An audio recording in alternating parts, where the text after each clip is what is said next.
Study IQ IAS, अब तैयारी हुई अफोर्डेबल। नमस्कार दोस्तों, स्कैम 1992। आई एम श्योर कि आप में से जितने भी लोग ये वीडियो देख रहे हैं, शायद ही आप में से कोई ऐसा होगा जिसने ये वाली सीरीज नहीं देखी होगी। देखिए, कोविड के दौरान 2020 में ये सोनी पर एक सीरीज आई थी जिसमें हर्षद मेहता की स्टोरी के बारे में बताया गया था।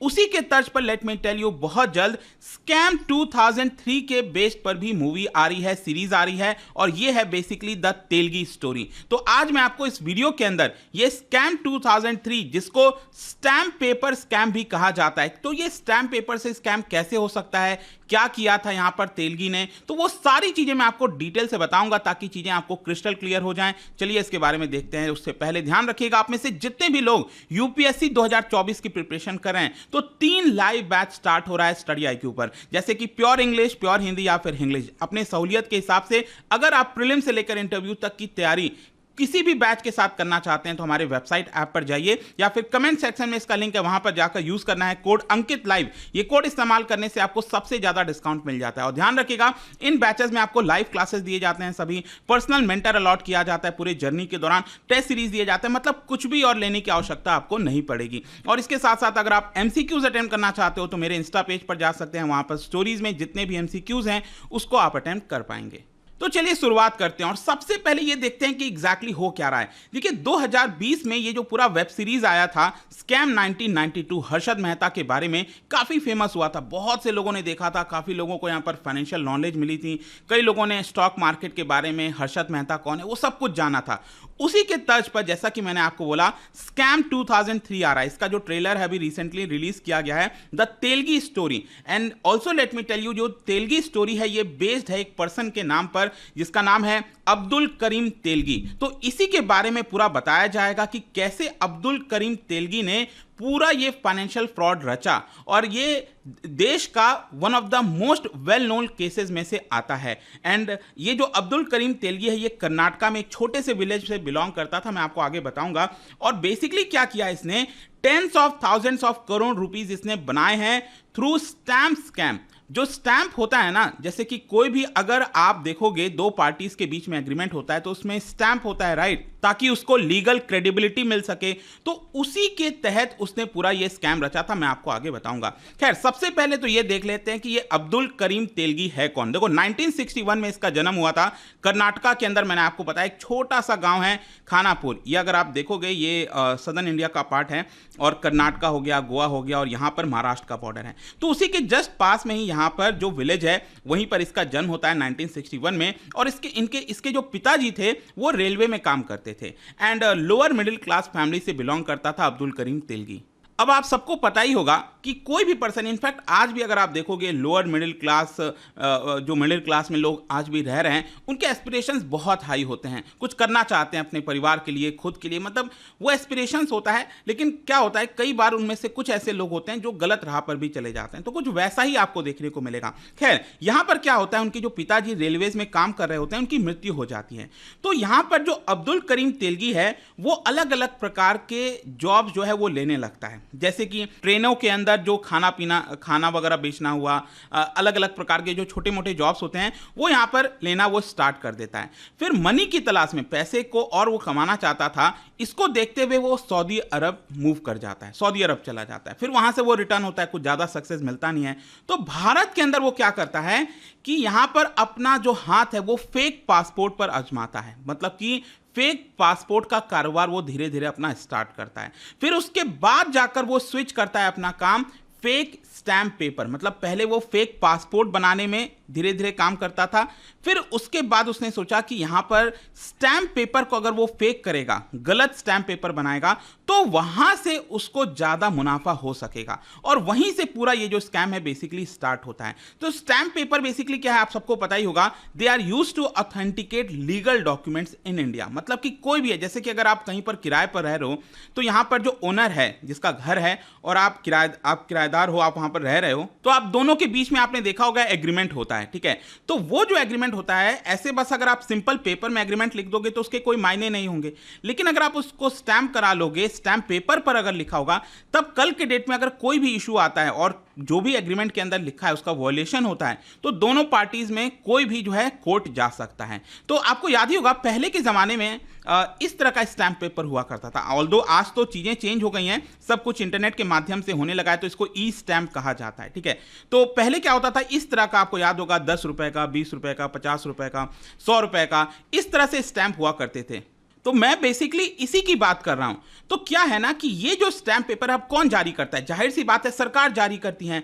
तो ये पैसा किसके पास जाएगा, ये पैसा मान लो अगर जितने का भी है ये स्टैम्प पेपर होता है तो उसका पैसा जो है वो सरकार के पास जाता है। और कौन सी सरकार के पास, राज्य सरकार के पास जाता है। जैसे कि लेटेस्ट स्टैम्प पेपर अगर आप देखोगे यहाँ पर लिखा हुआ है गवर्नमेंट ऑफ कर्नाटका, तो हर एक राज्य का अलग अलग होता है। जैसे कि मान लो महाराष्ट्र सरकार का स्टैम्प है तो वहां पर लिखा होगा गवर्नमेंट ऑफ महाराष्ट्र, ठीक है। तो ये जो स्टैम्प पेपर की फीस है वो जाती है राज्य सरकार के पास। तो अब क्वेश्चन यहां पर यह है कि आखिरकार ये स्कैम है क्या। हमने स्टैम्प तो समझ लिया कि स्टैम्प क्या होता है, लेकिन इससे स्कैम कैसे हो सकता है। देखो क्या है ना कि पहले जैसा कि मैंने बताया, आज के डेट में तो आपको जितना स्टैम्प चाहिए इस तरह से आपको मिल जाता है ऑनलाइन, ठीक है। लेकिन पहले क्या होता था, पहले आपको इस तरह से जो फिजिकल पेपर होता था उसके माध्यम से चीजें करनी होती थी। तो अब उसकी तो लिमिटेशन हो जाएगी। जैसे मान लो अगर दो पार्टीज के बीच में अगर कोई एग्रीमेंट होना है तो उसको क्या करना होगा, पहले जाकर इसे खरीदना होगा, ठीक है। ये वाला जो स्टैम्प पेपर है वो लेना होगा। अगर मान लो मार्केट में ये स्टैम्प पेपर अवेलेबल नहीं है, ठीक है, तो कई बार क्या होता था कि डिमांड ज्यादा होती थी और सप्लाई कम हो जाती थी। तो सप्लाई कम है मतलब क्या है, शॉर्टेज है। तो उस समय क्या हुआ, बेसिकली मैं बता रहा हूं 1990s की, 1995 1996 के आसपास की मैं बात आपको बता रहा हूं। उस समय क्या हुआ कि कुछ शॉर्टेज होने लग गया स्टैम्प और स्टैम्प पेपर का, उस समय शॉर्टेज हो रहा था। तो कहीं ना कहीं जो अब्दुल करीम तेलगी है उसको यहां पर अपॉर्चुनिटी दिख गई कि अगर मार्केट में इसकी शॉर्टेज है, लोग चाहते हैं कि स्टैम्प पेपर मिले, तो इसी को लेकर उसने अपॉर्चुनिटी तलाशा और उसने फेक स्टैम्प पेपर, मतलब ये जो स्टैम्प पेपर है उसका फेक बनाने लग गया, फॉर्जरी करने लग गया बेसिकली।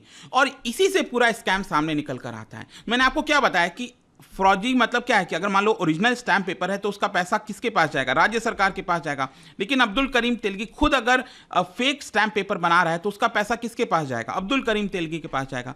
तो वैसे वो पैसा यहां पर बनाने लग गया। और सिर्फ यही नहीं, मैं आपको बता दूं कि उसने धीरे धीरे इतनी पकड़ बना ली थी सिस्टम के अंदर, जिसके तहत बताया जा रहा था कि उसने ऑफिशियल्स को अपने साथ ले लिया था और जानबूझकर, मतलब कि शॉर्टेज जानबूझकर भी आगे उसके द्वारा कराए गए, जानबूझकर मार्केट में शॉर्टेज कराए गए ताकि शॉर्टेज हो और उसका जो फेक स्टैम्प पेपर है वो मार्केट में रिलीज किया जा सके। और ये स्टैम्प पेपर कहां पर बनता था, ये बेसिकली महाराष्ट्र के नासिक में जो इंडियन सिक्योरिटी प्रेस है वहां पर बनता था। तो उनके ऑफिशियल्स के साथ मिलकर इसने शॉर्टेज बनाना भी स्टार्ट कर दिया। तो एक तो आर्टिफिशियल शॉर्टेज और साथ ही साथ ऑफिशियल्स की मदद, इन दोनों को मिलाकर उसने अपना जो पूरा एम्पायर है, जो पूरा इलीगल बिजनेस का एम्पायर है, उसको तेजी से बढ़ा दिया। And he could easily sell his fake stamp paper उन लोगों को जहां पर उनको जरूरत होती थी। और ये लगातार चलता रहा, मतलब 1996, 97, 98, 99, ये पूरा 4-5 साल तक बहुत तेजी से बढ़ता रहा। इनफैक्ट एक रिपोर्ट आई थी इंडियन एक्सप्रेस में, उसमें बताया गया कि Telgi declared income of few lakhs each year, मतलब हर साल कुछ ही लाख रुपए वो अपना इनकम डिक्लेयर करता था 1996 से 2003 के बीच में। लेकिन एक्चुअल में करोड़ों में उसका पूरा कारोबार था, ठीक है। इनफैक्ट जो 2010 में अगर आप बेंगलुरु में देखोगे, जो टैक्स ट्रिब्यूनल है, उन्होंने भी बड़ी मांग की थी इससे पैसे की, क्योंकि यहां पर जिस तरह का उसने पूरा रैकेट चलाया था उसने करोड़ों रुपए कमाए थे। तो इसी की वजह से उसे टैक्स की भी डिमांड यहां पर टैक्स डिपार्टमेंट कर रहा था। इनफैक्ट आप देख सकते हो टैक्स डिपार्टमेंट ने 1996-97 में अकेले, सोचिए मैं 1996-97 की बात कर रहा हूं, उस समय जो एसेस किया गया था इसका इनकम वो था लगभग 4.5 करोड़ रुपए। 96-97 कितना होता है, out of which 2.2 crore rupees was unaccounted, कुछ पता ही नहीं था कि एग्जैक्टली कहां से आया है। अब क्वेश्चन यह है कि वो स्कैम कर रहा था, हमने समझ लिया कि वो स्कैम कैसे कर रहा था, पैसे कमा रहा था फेक स्टैम्प पेपर बेचकर मार्केट में। तो आखिरकार वो पकड़ा कैसे जाता है वो भी बड़ा इंटरेस्टिंग है। देखिए फेक स्टैम्प पेपर का जो केस है वो 1990s में एक दो बार यहां पर रजिस्टर भी हुआ था, जैसे 1991 में, 1995 में भी रजिस्टर किया गया था, लेकिन वो छोटे स्केल पर था। तो इन्वेस्टिगेशन जो किया जा रहा था उस समय मुंबई पुलिस के द्वारा, वो बहुत ज़्यादा रिलैक्स थे, बहुत ज़्यादा उसके ऊपर ध्यान नहीं दे रहे थे। इन्वेस्टिगेशन ऐसे ही हो गया और तेलगी जो है वो आराम से छूट गया, तो उसको कोई ऐसा परेशानी नहीं आई 1991 और 1995 के केस में। आगे चलकर क्या होता है, धीरे धीरे जब ये स्कैम इतना बड़ा हो जाता है, 2002 में अब देखिए क्या होता है। सब इंस्पेक्टर रमाकांत काले, पुणे सिटी पुलिस के जो सब इंस्पेक्टर थे रमाकांत काले, उनको यहां पर एक टिप ऑफ मिलती है किससे? अपने खुद के बेटे से। उनका जो बेटा था सब इंस्पेक्टर का अजीत काले, वो कांस्टेबल था, तो अपने बेटे से यहां पर एक टिप ऑफ मिलती है रमाकांत काले को, और इसके तहत वो कुछ लोगों को अरेस्ट कर लेते हैं on charges of selling fake stamp paper. Pune के अंदर कुछ लोग फेक स्टैम्प पेपर बेच रहे थे, ठीक है, और उन लोगों को अरेस्ट कर लिया जाता है रमाकांत काले के द्वारा। अब ये जो लोग अरेस्ट किए गए थे ना, उन्हीं से धीरे धीरे यहां पर अब क्वेश्चन किया गया, पूछा गया कि आखिरकार ये पूरा मामला है क्या, ये फेक स्टैम्प पेपर कहां से आ रहा है, कौन छाप रहा है इसको, और मेन इसका हेड कौन है। तब जाकर जब इन लोगों से क्वेश्चनिंग की गई पुलिस के द्वारा, पुणे पुलिस के द्वारा, तब जाकर यहां पर नाम सामने आता है अब्दुल करीम तेलगी का। अब देखिए, मैं बात कर रहा हूं पुणे पुलिस, मतलब महाराष्ट्र की बात कर रहा हूं, लेकिन मैं आपको बता दूं ऑलरेडी ये जो अब्दुल करीम तेलगी है ना, वो ऑलरेडी अगर आप देखोगे कर्नाटक के अंदर बेंगलुरु जेल में कुछ महीने पहले ही अरेस्ट हुआ था, और बेंगलुरु जेल के अंदर वो बंद था। जी हां, 2001 में ही उसको अरेस्ट कर लिया गया था कर्नाटक पुलिस के द्वारा, और वो बेंगलुरु जेल में बंद था, अगेन उसी चार्जेस के ऊपर, फॉर्जरी के चार्जेस के ऊपर।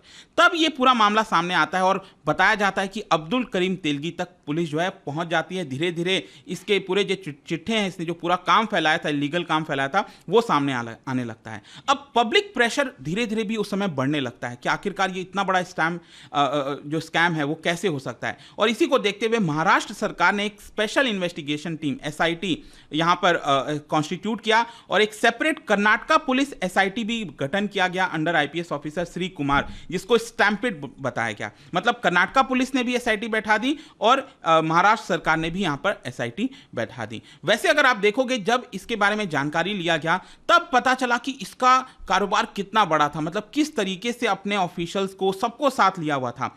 और मैं आपको यह भी बता दूं, कई सारे इसके अंदर पॉलिटिशियंस भी शामिल थे, जो सेवरल टॉप पुलिस ऑफिशियल्स हैं, पॉलिटिशियंस हैं, वो सब भी शामिल थे, और उनका नाम सामने आज तक भी नहीं आ पाया। बहुत से लोगों का नाम आज तक भी सामने नहीं आ पाया। इनफैक्ट मैं आपको बताता हूं, जनवरी 9, 2003 को जो SIT महाराष्ट्र SIT की टीम थी, श्री कुमार एंड सुबोध जायसवाल, वो लोग ने जब यहां पर छापा मारा उसके घर पर, कुलाबा हाउस पर, तब देखने को मिला कि वहां पर खुद जो पुलिस पर्सन है वो पार्टी कर रहे हैं अब्दुल करीम तेलगी के साथ।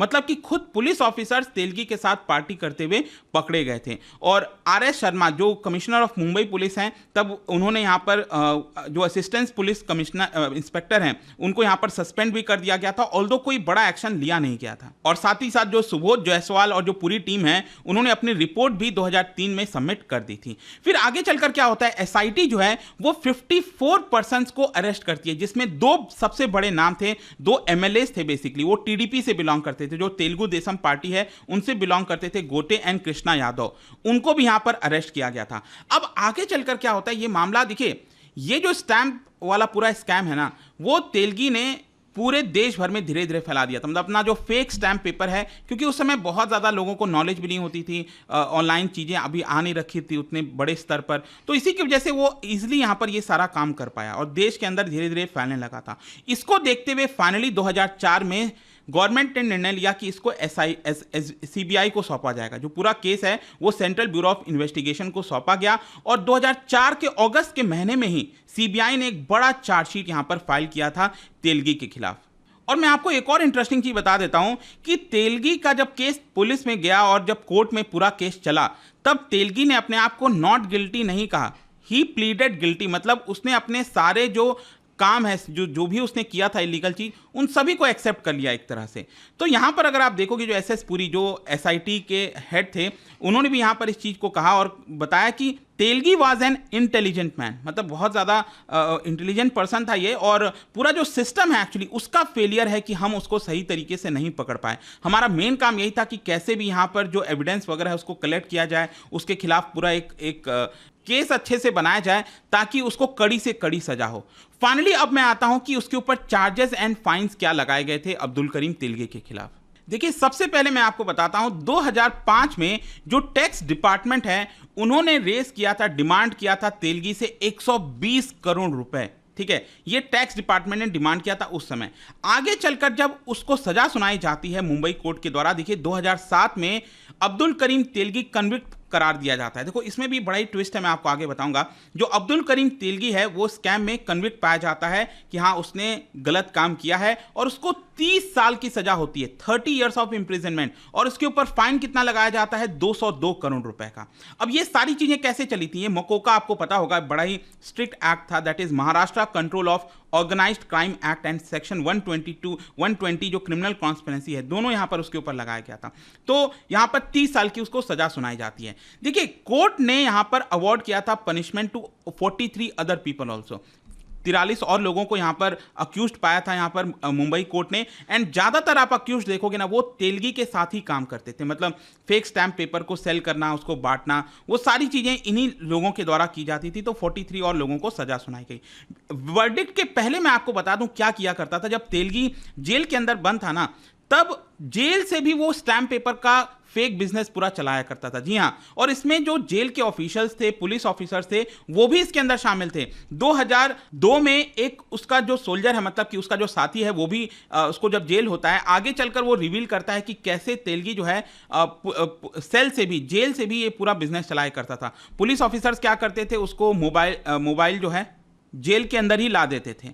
और उस समय जस्ट शुरुआत ही हुआ था, अगर आपको याद हो, हम 97, 98, 99 के बाद से आपने देखा होगा मोबाइल फ़ोन धीरे धीरे आने लग गया था देश के अंदर। तो मोबाइल फ़ोन पुलिस ऑफिसर्स क्या करते थे, उसको अंदर ही जेल के अंदर प्रोवाइड कर देते थे। और जब तक जेल अथॉरिटीज़ तक ऊपर तक बात पहुंचती थी, तब तक पता चलता था कि वो मोबाइल अपना जो सिम वगैरह है उसने पहले ही चेंज कर दिया है। टेलीकॉम ऑपरेटर्स वगैरह तब जब चीज़ें पहुँचती थी रिकॉर्ड वगैरह के लिए, तब तक वो सारी चीज़ें कर लेता था। कहने का सिंपल अर्थ यह है कि वो जेल से भी ये सारे कारोबार को जो है कंटिन्यू करता गया। फाइनली उसको सजा हो जाती है, जैसा मैंने बताया 2007 में 30 साल की। लेकिन अब देखिए क्या होता है, वो जब जेल के अंदर बंद था तब उसको एड्स हो जाता है, ठीक है, बीमारी हो जाती है। और फाइनली 2017 में उसकी मृत्यु होती है मल्टी ऑर्गन फेलियर से।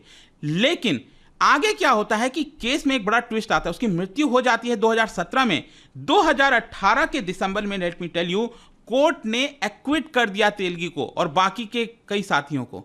मतलब कि आगे चलकर मुंबई के कोर्ट ने यह कहा कि नहीं, वो निर्दोष है। मतलब कि उसका जो ये पूरा बिजनेस था, फेक बिजनेस था, जो भी कुछ कर रहा था, उसमें उसको सजा नहीं होनी चाहिए। लेकिन वो होता है उसके मरने के बाद, 2018 में ऐसा हो जाता है। खैर अगेन, जैसा कि आपने देखा होगा इस पूरे वीडियो के दौरान कि किस तरीके से एक सिस्टम के अंदर एक विकराल रूप ले लिया जाता है कि लीगल बिजनेस का चलता रहता है। पुलिस ऑफिसर शामिल होते हैं और आगे चलकर जब उसको सजा होती है, उसकी मृत्यु हो जाती है, लेकिन उसके बावजूद भी जो है कोर्ट में उसको एक्विट कर दिया जाता है। ये सिस्टम है। खैर जो भी है, जिस तरह से भी है, आई होप कि इस वीडियो से आपको एक आइडिया लग गया होगा पूरा कि ये स्कैम क्या था। अब देखते हैं जब सीरीज वगैरह रिलीज होगा तब देखेंगे किस तरह का आता है। यहाँ पर अगेन काफ़ी एक्सपेक्टेशन हो गया स्कैम 1992 के बाद से। एंड जाने से पहले एक इंटरेस्टिंग क्वेश्चन, इकोनॉमी से रिलेटेड क्वेश्चन है, आपको बताना है कि ये जो 3 चीजें यहां पर लिखी गई हैं, इनमें से कौन सा पब्लिक डेट के अंदर इंक्लूड किया जाता है। इकोनॉमी से रिलेटेड है। इसका राइट आंसर आप सबको पता है, मेरे इंस्टाग्राम पर तो मिलेगा ही, वहां पर अगर आप नहीं हो कोई बात नहीं, टेलीग्राम से ले सकते हैं इसका सही उत्तर। मैं कई सारे जो MCQs हैं वो यहां पर स्टोरीज में डालता रहता हूं। बाकी अगर आपको PDF चाहिए तो टेलीग्राम पर आइए, अलग अलग सोशल मीडिया पर आप जुड़ पाओगे। और जैसा मैंने बताया था, UPSC की अगर आप तैयारी कर रहे हो, just use the code Ankit live, ताकि इससे आपको मैक्सिमम डिस्काउंट मिल जाए। एंड आई होप कि वीडियो आपको पसंद आया होगा। मिलता हूं आपसे next time. Till then, thank you very much, see you soon. Study IQ IAS, अब तैयारी हुई अफोर्डेबल।